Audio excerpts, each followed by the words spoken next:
Les agriculteurs du syndicat de la coordination rurale se sont mobilisés ce matin devant la DRAF, Direction régionale de l'alimentation et de la forêt, à Amiens. Ils ont apporté une vache ainsi que des factures déplorant le trop-plein de normes. Ils demandent à l'État des compensations financières. Christelle Juteau et Gontran Giraudot. Avec la nouvelle réglementation, je peux cultiver jusqu'à cette limite. Donc là, ici, il y a à peu près 5-6 mètres d'herbe. 5-6 mètres qui ont leur importance pour cet agriculteur. Selon la nouvelle norme, Alexandre ne peut plus diffuser de pesticides à proximité des habitations. Encore une norme qui l'étouffe. S'il n'est pas contre cette évolution sociétale, il réclame des compensations. Chez moi, c'est à peu près 1 hectare. Donc c'est 0,8% à peu près de ma superficie qui est perdue à cause des ZNT, donc des zones de non-traitement. Et aujourd'hui, personne vient me combler mon manque à gagner.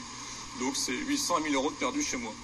Le cultivateur n'est pas le seul à en avoir ras-le-bol. Le malaise est général dans toutes les filières comme l'élevage laitier.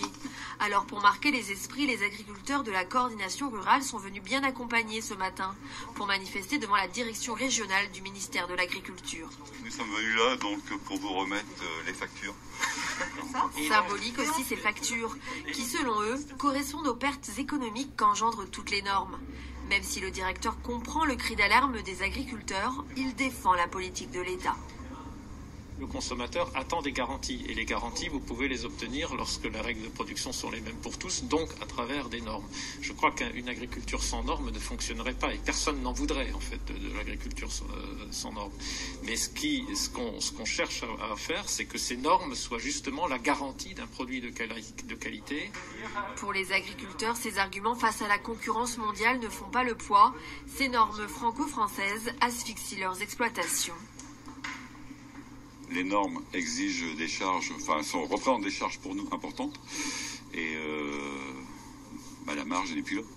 Et c'est pour ça qu'il y a autant de disparitions en agriculture et de fermes qui ferment.